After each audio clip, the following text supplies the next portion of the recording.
Let's now look at the logistics of the houses of the Prophet, and specifically the house of Lady Fatima alayhi salam. When the Prophet was building his house, his mosque, he built to the southeastern corner of it his room. So the mosque was being constructed. The Prophet at the time was living in the house of Abu Ayyub al-Ansari. He had his own room constructed to the southeastern corner of the mosque. Then to the north of the Prophet's room, you had the house of Lady Fatima and Imam Ali alayhi salam. So the Prophet's room is right next to Fatima's house. Fatima's house is just to the north of the Prophet's room, right along the mosque. This is to the eastern side of the mosque. So if the Prophet's mosque is here, to the east, you have starting from the north, Fatima's house, and then to the south, the Prophet's house. What are the dimensions of the house of Lady Fatima alayhi salam? Some historians, like the Batnuni, he's a historian, he says, I've gathered historical references, and I believe the dimensions of the room of Lady Fatima, or the house of Lady Fatima, was 14 meters by 7.5 meters. That's about 100 meters squared. Not too big. It's a relatively small house. 100 متر مربع. How big is this room here? How many meters do you think is it in its width and length? 9 by, let's say 10 by what?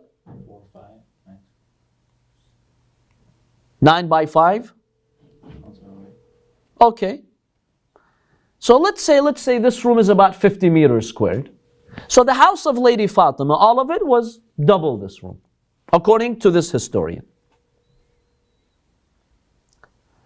So now, if you're facing towards the Qibla, you're in the Mosque of the Prophet, you're facing towards the Qibla, you're south, right? Because Mecca is south of Medina. The house of Lady Fatima is going to be on your left. That's where the house of Fatima is situated.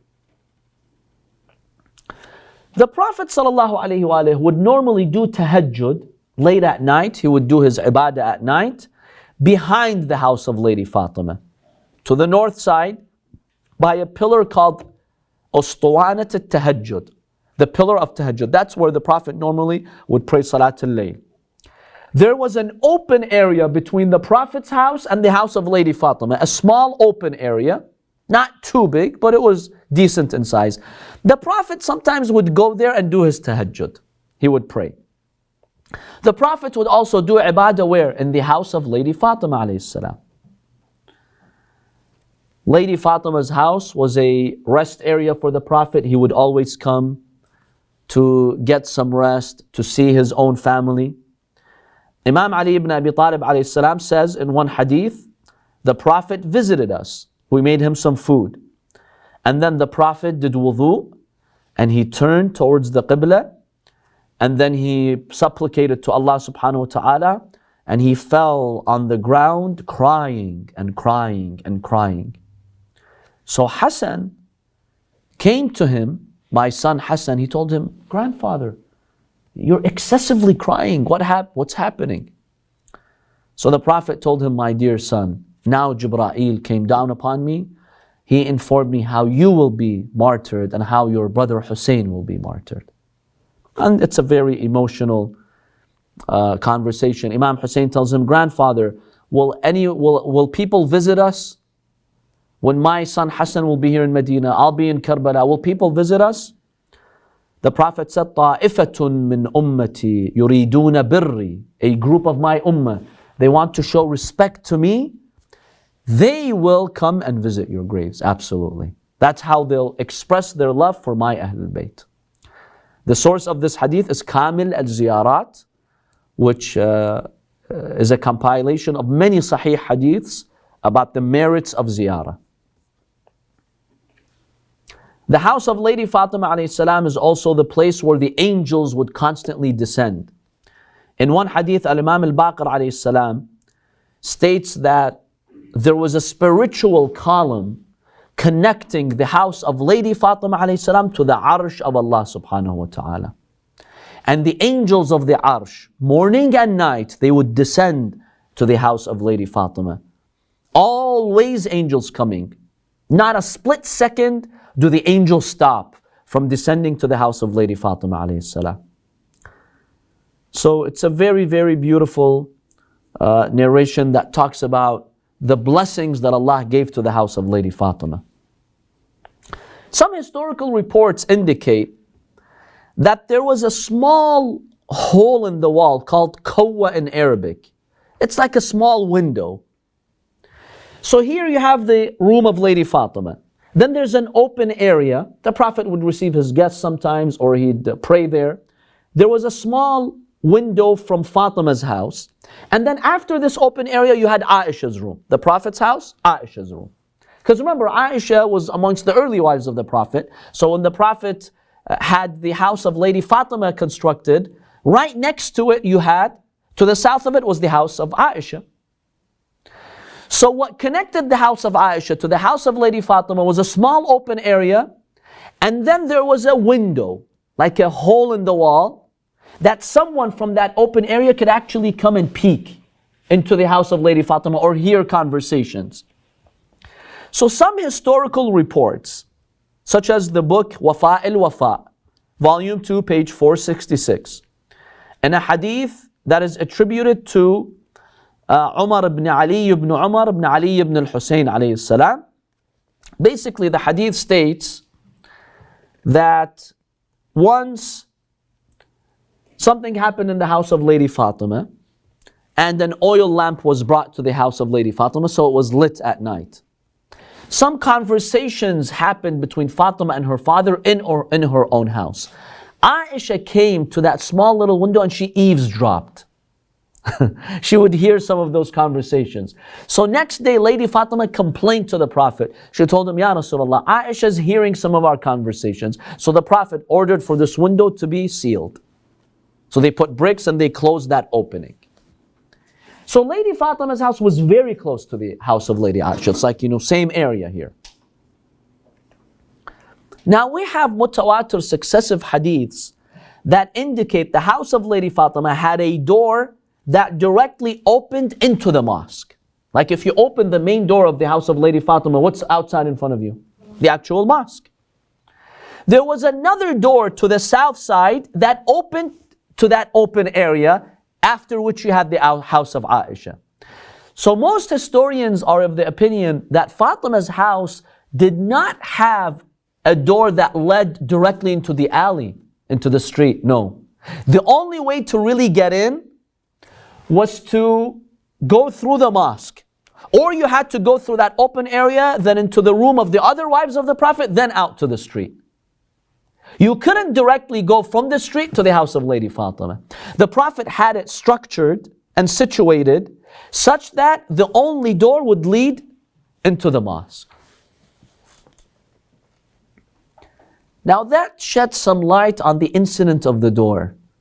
According to this historical analysis, when they came and they threatened the house of Lady Fatima and they pushed the door and the incidents happened, from where were they coming? From the mosque. Yeah. There are a lot of reports that indicate from the mosque they stormed in. And who would think in those times that from the mosque the Prophet's house would be attacked? Fatima's house would be attacked. And therefore it was very normal if Imam Ali was either praying or in a meeting or doing something, somebody comes knocking at the door, Fatima, that's her house. The masjid is just outside. She would go to the door, don't disturb us.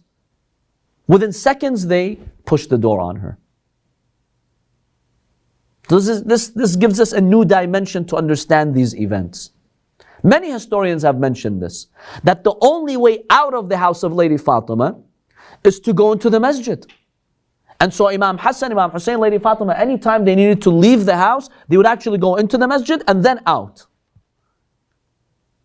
Yeah, there was another room that goes into that open area where the Prophet would receive guests and pray. That's where the Prophet usually, if he wants to go from Aisha's house to Fatima's house, he goes to that open area, from that open area to the house of Fatima. Otherwise, there was no other, door that led to the street. Because on the other side, see here you have the mosque. Here you have the house of Lady Fatima. On this other side, you had the house of Salama. There was no way out to the street. The Prophet had the house of Lady Fatima centered around his rooms with his wives. That's how it was structured. Yes. So saying that if there was a visitor coming not from the mosque area but from the other doors, couldn't get to the house of Lady Fatima. Unless you go to the house of Salama or Ayesha, and then from there somehow you make your way to that open area. Sure. That was by Allah's command. That's how He wanted the house of Fatima to be.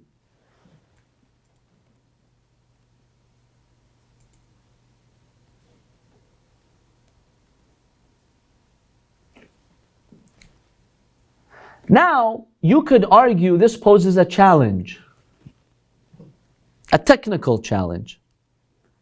If it's the only way out, you have to go through the mosque. There are certain situations a person is in that needs purity, like the state of janaba, let's say, and going through the mosque, could be a violation of the sanctity of the mosque. Every time you're in the state of janaba, you leave to go and shower outside. Because back then there were public baths. People didn't shower in their homes. Here's the dilemma that happened. The other companions had constructed their rooms on other sides of the mosque. They also had doors that entered the mosque. Year 3 of the Hijrah, according to some historians, Allah sends a command to Rasulullah sallallahu alaihi wasallam. Tell all those companions, shut your doors, seal them. And the windows that you have, seal them. No one has the right from now on to directly enter the mosque. You go out into the street, then you enter the mosque from the main door. The Prophet went on the pulpit. He told them a direct command from God. All of you companions, seal your doors. No one has the right to now access the mosque directly from their rooms. Even if you're on the other side of the wall, but you cannot. Except Ali ibn Abi Talib. Sunni hadith. Except Ali ibn Abi Talib, he's free to enter and leave. This created an earthquake in Medina amongst the companions. Oh, the Prophet made an exception to his son-in-law, to his cousin. Musnad Ahmad ibn Hanbal. Here I'm quoting a Sunni hadith, not a Shia hadith. He says, وَسَدَّ الْأَبْوَابَ إِلَّا بَابَ. He closed all the doors except the door of Ali ibn Abi Talib. In another hadith, the Prophet said, سُدُّ الْأَبْوَابِ. Close the doors. كُلَّهَا. All of them. إِلَّا بَابَ Ali. Except the door of Ali. Another hadith says, سَدَّ أَبْوَابَ الْمَسْجِدِ وَفَتَحَ بَابَ Ali. Successive authentic hadiths that this happened.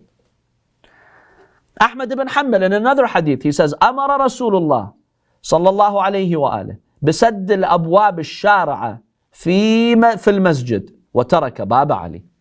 The Prophet commanded all those doors that open into the mosque are closed except the door of Ali ibn Abi Talib alayhi salam. Many other narrations. One hadith states the people came to him, especially from Quraysh, who had that jealousy. They told him, you closed our doors, but you left the door of Ali ibn Abi Talib. The Prophet said, Ma bi'amri sadattuha. Wasn't my command. And it wasn't my command that I told Ali to keep his door open. It's all from Allah. I'm just a messenger. I do what God tells me. Why you're making this personal? So the Prophet, he heard a lot of commotion and people coming and making a commotion here. So he had to go on the pulpit to rebuke the companions. The Prophet became angry. He went on the pulpit, he blasted them. He told them, what's all this talk that I'm hearing? Enough is enough. Allah made this command.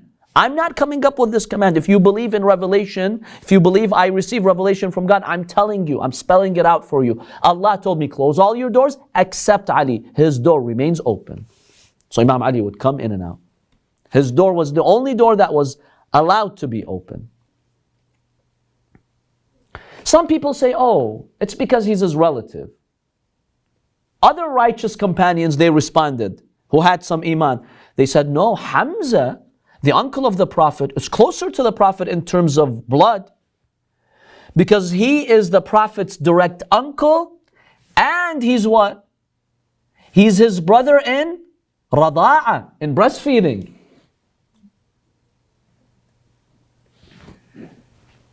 The mother of Hamza, according to some historical accounts, she breastfed the Prophet. So they're brothers in rada'a and they're close in age. Hamza was just a few years older than the Prophet, 2 or 4, according to different historical reports. Whereas Imam Ali is the cousin of the Prophet. Well, who's closer to you in blood? Your uncle and nursing brother, or your cousin? Your uncle. So the righteous companions were saying, no, it's not a matter of him being a relative. Because Hamza had a room there. By the way, this is, some scholars have even mentioned this happened before probably Uhud, when Hamza became a martyr, year 2 or 3 of the Hijrah. The Prophet said, even the door of Hamza is to be closed. So this is, a command from Allah subhanahu wa ta'ala. But many objected and the Prophet had to clarify. The Kha'ir al-Uqba, a Sunni book, he narrates a hadith from Zayd ibn Arqam that confirms there was a commotion and the Prophet had to clarify. The Sunni scholar al-Juwayni, he says this hadith of closing the doors, 30 companions have narrated it. Look at how powerful the hadith is. And Suyuti has gathered 40 paths and chains for this hadith. Now some people try to fabricate that Abu Bakr's door was also left open, but that's a fabrication. It's not valid. If you look at the chain of the hadiths, the circumstances, in fact it's not even known if Abu Bakr had a room there by the Mosque of the Prophet. Because historical accounts say Abu Bakr's house was in Sanah. Sanah was a suburb of Medina. That's where his house was. We don't really have any evidence he had a house by the Mosque of the Prophet. So these were later fabricators who wanted to attribute this virtue also to Abu Bakr. But it's for Imam Ali ibn Abi Talib alayhi salam.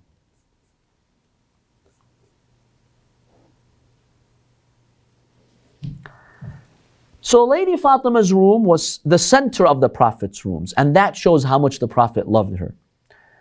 A man asked Abdullah ibn Umar ibn al-Khattab, the son of Umar. That man asked him in one hadith, tell me about Ali ibn Abi Talib. How close was he to the Prophet? Abdullah ibn Umar, he says, if you really want to know the status of Ali ibn Abi Talib with respect to the Prophet, just look at his house with respect to the other houses of the Prophet's wives. He put the house of Ali and Fatima at the center. And surrounding them were the other rooms, and on the other side, on one edge was the mosque. That's how much the Prophet loved Ali and Fatima. He put their house at the center of his rooms. And the Prophet showed so much special treatment to the house of Lady Fatima alayhi salam. Such that when the verse was revealed, وَأْمُرْ أَهْلَكَ بِالصَّلَاةِ وَاصْطَبِرْ عَلَيْهَا, command your family to pray. Many hadith state 40 days, or 6 months, or 8 months, or 9 months. Sunni hadith, Shia hadith. The Prophet, day and night, he'd go at the door of the house of Lady Fatima from his mosque. Just stand at the door. And he would say, As-salat yarhamkumullah. It's the time of salat. It's the time of salat. And then he would recite, إِنَّمَا يُرِيدُ اللَّهِ لِيُذْهِبَ عَنْكُمُ الرِّجْسَ أَهْلَ الْبَيْتِ وَيُطَهِّرَكُمْ تَطْهِيرًا. Abu al-Hamra, he says, I saw Rasulullah 40 days. He would go to the house of Lady Fatima, and the ring at the door. What do you call that ring that you knock with? It's not a doorknob, it's a ring. Have you seen those old houses where the doorknob is like a circle ring, halaqa, that you basically knock with? He says he used to carry that ring, that halaqa, and he would say, Assalamu alaikum Ahlul Bayt wa rahmatullahi wa barakatuh, and then he'd recite Ayat al-Tathir. Look at the special treatment. This is the greatest messenger of Allah. Every single day, according to this companion, twice, morning and evening, he stands by the door of Lady Fatima. and he says this salam. And he would seek permission. Can I enter?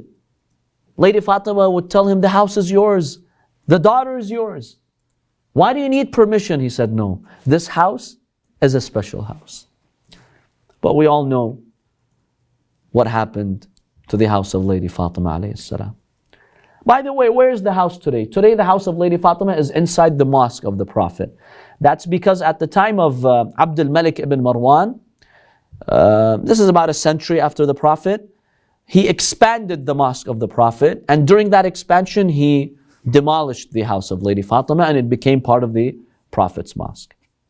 Any questions? So now we're basically examining the family life of the Prophet. We examined his wives, now the house of Lady Fatima. In our next class we'll examine the birth of Imam Hassan and Hussein. How the Prophet interacted with the birth of his first grandsons in history.